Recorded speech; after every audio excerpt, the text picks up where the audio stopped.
Bismillahirrahmanirrahim. Assalamualaikum warahmatullahi wabarakatuh. Kembali lagi bersama kami. Kali ini kita akan bahas materi tentang pengadaan tanah. Ya, Masya Allah. Tidak sangka kita sudah sampai pada pertemuan kali ini. Dan Insya Allah kita tinggal kurang lebih beberapa materi lagi. Dan Insya Allah kita akan masuk pada sharing-sharing yang lain. Selain agraria ada bisa jadi yang lain atau bisa jadi sirah, hukum atau fikih dan lain-lain, insyaallah ya. Semoga kita mohon doanya, semoga Allah memberikan kemudahan kepada kami dalam berbagi tentang apa yang ada atau sudah pernah kami baca atau pernah kami pelajari. Bila mana ada yang salah, mohon dikoreksi dan dibangun kritik yang membangun, bukan untuk menjatuhkan atau sengaja istilahnya menjelekkan nama kami ya. Kami mohon maaf bila mana ada kekurangan-kekurangan. Bismillahirrahmanirrahim. Kita masuk di materi tentang pengadaan tanah. Dalam materi agraria kita, hukum agraria, ada materi tentang pengadaan tanah. Nah, aturan tentang pengadaan tanah ini diatur dalam pasal 1 ayat kedua Undang-Undang Nomor 2 Tahun 2012 tentang pengadaan tanah bagi pembangunan untuk kepentingan umum. Di sini menyatakan bahwa pengadaan tanah adalah kegiatan menyediakan tanah dengan cara memberi ganti kerugian yang layak dan adil kepada pihak yang berhak. Maksudnya gimana sih? Ini maksudnya misal ada kepentingan umum, misalnya dalam hal misal pembangunan jalan. Bismillahirrahmanirrahim. Izin ya.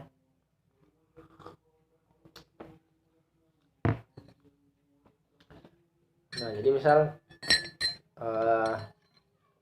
ada kepentingan umum seperti pembangunan jalan, kantor dan lain-lain. Nah, sehingga bisa jadi ada yang tergusur gitu ya.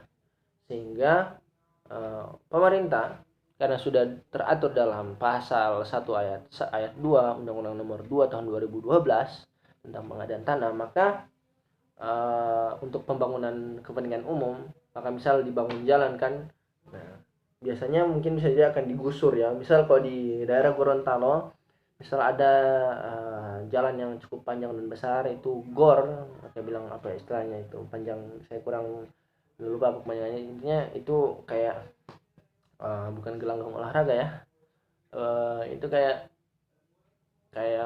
apa ya istilahnya, road, itu road gitu, jalan besar gitu ya. Nah itu kan dipotong tuh kan, sehingga bisa jadi ada yang tergusur, ada yang apa, sehingga oleh pemerintah itu di apa istilahnya akan diadakan kegiatan penyediaan tanah dengan cara mengganti rugi atas tanah yang sudah sudah digusur dengan layak dan adil kepada pihak yang berhak ya, yang digusur itu bisa jadi ya. Nah, pengadaan tanah juga ini dijabarkan di dalam peraturan presiden Perpres nomor 148 tahun 2015, Presiden Jokowi, tentang perubahan keempat atas perubahan peraturan presiden nomor 71 tahun 2012 tentang penyelenggaraan tanah bagi pembangunan untuk kepentingan umum. Pada pasal 1 ayat 2 ini menyatakan bahwa pengadaan tanah adalah kegiatan menyediakan tanah dengan cara memberi ganti kerugian yang layak dan adil kepada pihak yang berhak ya. Jadi pengadaan tanah ini adalah istilahnya pelepasan hak atas tanah dengan memberikan ganti rugi yang pemanfaatannya harus untuk kepentingan umum gitu ya.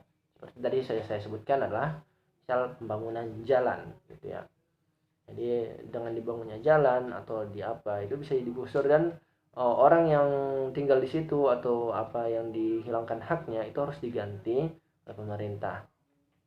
Jadi itu adalah pengadaan tanah.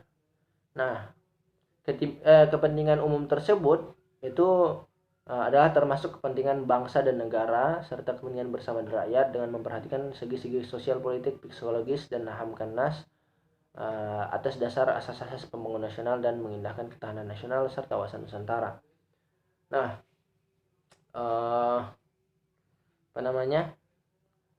konsep kepentingan umum ini katanya tidak pernah dirumuskan dengan memadai dalam hukum positif. Hal ini sebagai konsekuensi dari konsep kepentingan umum yang tidak dapat didefinisikan pengertiannya. Nah, kepentingan umum hanya konsep yang dapat ditetapkan kriterianya saja. Nah, di sini ada seorang pakar namanya Mario Sumarjono menyatakan bahwa kepentingan umum dapat dijabarkan dalam dua hal. Pertama, berupa pedoman umum yang menyebutkan bahwa pengadaan tanah dilakukan berdasarkan alasan kepentingan umum melalui berbagai istilah. Kemudian penjabaran kepentingan umum dalam daftar kegiatan dalam praktek. Kedua cara ini sering ditempuh dengan cara bersamaan, yakni konsep kepentingan umum harus memenuhi dua hal, yakni peruntukannya pada siapa, yang ditujukan untuk kegiatan apa juga dan pada siapa. Kedua, kemanfaatannya apa sehingga kegiatan tersebut memberikan manfaat bagi masyarakat. Itu untuk kepentingan umum gitu ya. Nah, sehingga di sini katanya ada 6 syarat kepentingan umum sehingga nanti itu bisa digunakan. Pertama, dikuasai dan dimiliki oleh negara, tidak boleh diprivatisasi, tidak untuk mencari keuntungan, untuk kepentingan lingkungan hidup, untuk tempat ibadah, tempat suci lainnya ditetapkan dengan undang-undang. Sehingga dengan adanya jaminan syarat ini untuk kepentingan umum, maka proses pengadaan tanah akan menjadi mudah bagi pemerintah dan juga menjadi tidak ada ketimpangan dalam hal nanti ganti rugi yang dialami oleh yang diinginkan dicabut lah begitu tanahnya atau haknya ya. Tapi dengan syarat nanti insya Allah pemerintah akan mengganti hal tersebut. Nah, penetapan nilai ganti rugi ini dilaksanakan dengan cara musyawarah. Nah, kan bisa jadi, saya punya begini itu kan. Sehingga nanti itu akan dimusyawarahkan kira-kira berapa dari tanahnya, bangunannya, itu kan nanti bisa jadi apa akan diganti rugi. Dilaksanakan musyawarah. Nilai ganti rugi ditetapkan atas dasar nilai tanah yang merujuk NJOP tahun terakhir yang ditetapkan kantor pelayanan pajak terakhir, serta nilai bangunan yang ditaksir oleh instansi pemerintah daerah di bidang bangunan, dan nilai tanaman atau benda-benda di atas tanah yang bersangkutan ditaksir oleh instansi pemerintah di bidang pertanian dan bidang lainnya. Nah, semua penetapan di atas menurut jenis hak atas tanah dan status penguasaan tanah. Jika ganti rugi tidak bisa diputuskan dalam musyawarah, maka panitia pengadaan tanah Kota Madia dapat meminta pertimbangan dari lembaga penilaian independen appraisal yang ditetapkan oleh gubernur. Jadi ini juga menjadi sebuah sistem kalau misal ada tanah yang digunakan untuk kepentingan umum sehingga bisa tergusur atau dipindahkan atau yang lain-lain, intinya di mana hak